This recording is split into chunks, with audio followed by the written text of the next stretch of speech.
Hello friends, today we're going to be talking about how to value a short-term rental property. How do you value a short-term rental property? Having that knowledge would be extremely useful to know, especially before buying a short-term rental property. Wouldn't you agree? Of course it would, but how is it done? Well, by the end of this video, I'm going to show you exactly how I value short-term rental properties using a formula that's been an absolute lifesaver for me. When it comes to short-term rentals, valuing them and evaluating them the right way is crucial. The challenge with short-term rentals is it's a fairly newer investment strategy, and there are many things to consider when doing your valuation. However, don't worry, I'm going to break it all down for you today by first giving you a quick financial snapshot to look at initially that'll give you a good idea whether it's a good investment or not. Then I'll dive into the numbers and give you all the categories that you need to account for when doing your valuation and how to analyze it. And finally, I'll give you a real-world example of a short-term rental that I own and show you how short-term rentals can give you the best cash-on-cash return out of any investment class you might consider investing in. If you're ready, let's go.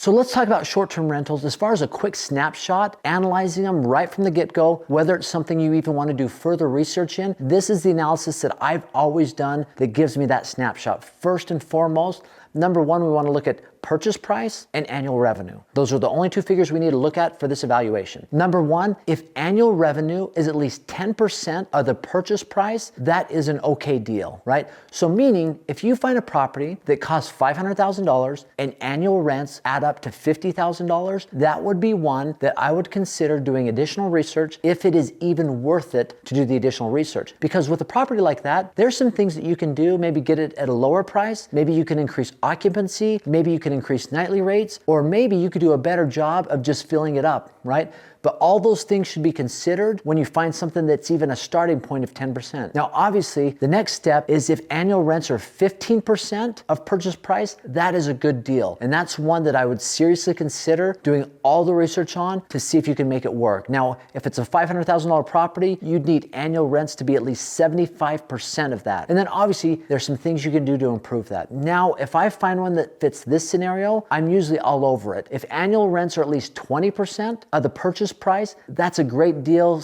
Typically, I would say that's a do not pass up deal. But with interest rates as high as they are, there's obviously more things to consider. But if you found a property that's $500,000 purchase price and annual rents are 20% of the purchase price, that is one that I would not pass up. I would do all the research to consider whether they're purchasing that or not. And if you decide not to purchase it, send it my way. I might be interested. But when we look at a property, obviously, if you could do a deeper dive, if you had a short-term rental calculator that you could look at where you could plug in all the numbers and get all of the numbers back, like on the percentage of purchase price, the cash-on-cash return, if you had all that data and it can be calculated for you, how valuable would that be? Well, that's exactly what I've used for my properties is a short-term rental calculator. I want to have some fun with you right now. I'm going to take you through the exact evaluation that I did on a short-term rental property that we have in Orlando, Florida, near Disney. Now, the cool thing about this, I found the right type of realtor that understood the market. He understood the short-term market and knew exactly what it would take to hit the type of numbers. He even had a pro forma of what numbers would typically do in the high times, the low times, and occupancy rate for the year. And so finding this gentleman was extremely valuable, and I've been able to use this formula for every other short-term rental that I've ever bought. Let's go through those numbers right now. So first off, we're gonna look at the cost of the home. We put an offer on a home clear back in the first part of 2021 on a vacation rental home in Kissimmee, Florida, right by Disney in Windsor at Westside. The purchase price at this time was $589,000. We made a full price offer because things were starting to go up, and we actually got a good time. If you're in that area or you know that area, and you see a purchase price of $589,000 for an 8-bedroom, 6-bath home, you're probably thinking we got it for a steal. And we did, because right now, if you were to buy that same home, you're probably closer to $750,000 to $850,000 for the same home. But we got the home for $589,000. Now, we put a 20% down payment because it wasn't a primary residence, it was an investment property. We had to put it down 20%. 20% of $589,000 is $117,800. Now, closing costs typically around 2.25%. 2.25 of the purchase price is $12,253. The realtor told us, say, listen, this is a saturated area. You've got to theme this home out. And I've got a builder who does this specifically for vacation rentals. He themes it out. And so we decided to go with a Jurassic Park theme. We even got a mechanical dinosaur in there. We themed all the other rooms out for the kids that were upstairs. And that cost us $115,000 to furnish the home. So total cash to close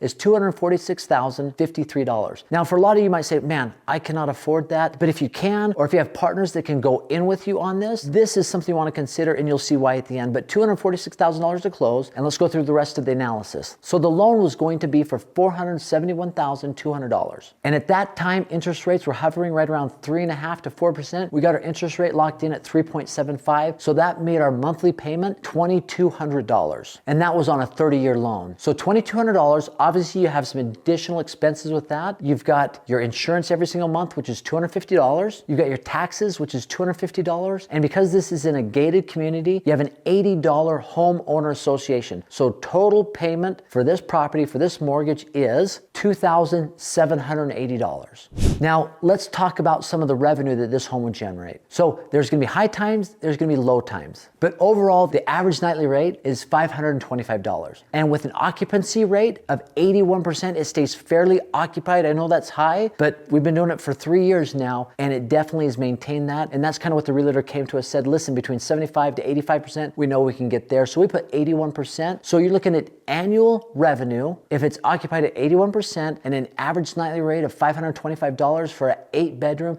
6-bathroom, you're looking at annual revenue of $155,216, which broken down per month is $12,936 coming in every single month in revenue. Now let's break that down to see if this is a good deal with all the expenses that this place is gonna have. So you have your platform booking fee, which is 3% on Vrbo or Airbnb. That equates to $4,656 annually. You have your hotel tax fee, and that's a percentage of 2.75. That's gonna be $4,268 annually. And you've got your maintenance, we put it at 4%, which is gonna be $6,209. And you've got capital expenditures. This is money, capital, that you're gonna expend into new furniture or things to fix it up. And we put that at 2.5% or $3,880 annually. Electric and gas per year is $2,400. Water is $600 a year. Internet is $1,200 a year. You got total utilities for the year is $4,200. Management fee, we do pay a management fee of 10% on this property. So 10% of the total annual revenue is going to be $15,521. And we put miscellaneous every month at $200 for total annual expenditures. When you add all of that up, everything in this line here,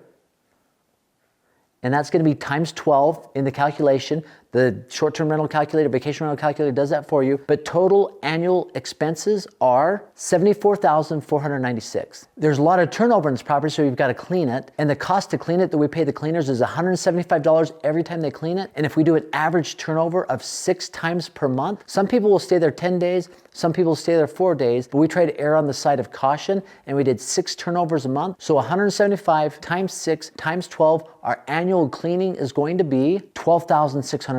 Which takes our total expenditures plus our cleaning annually to $87,096. Now, that includes the mortgage payment every single month as well. So we're looking at the net operating income of $80,721. That's the money we keep after we pay all the expenditures, all the mortgages, everything. Now, the total net operating income every single month is $6,727. And if you look at that on a cash-on-cash return, remember, we put $246,000 roughly on the property, and we make $80,721 annually. The cash-on-cash return on that is 32.81%. Now, if you were to give me $246,000 and I told you that every year, just by me holding that money, I was gonna give you $80,721, would that not be a dang good investment? Probably one of the best investments you could make? Absolutely it would. And if we look at it as it fits our financial model, just to analyze it, the income as a percentage of purchase price is 26.35%. So the purchase price being $589,000, annual revenue being $155,000, 216. That is income as a percentage of the purchase price, 26.35, which is a great deal. So this is an example and a deeper dive of what I've seen on one of our properties. Now, not all of them are this great. Some of them might even just break even. You got to calculate in that the appreciation, and typically in the areas you're buying, you're going to see some appreciation, especially if you get it at a good price. But these are things that I've seen. This is how I calculate it. I'd love to know what you think. Please leave a comment. Let's engage in a conversation. And as always, just for stopping by, I am going to give you this free vacation rental, short-term rental calculator at no charge. Just click on the link below, aaronsfreetraining.com. And once again, thanks for stopping by. Have an awesome day.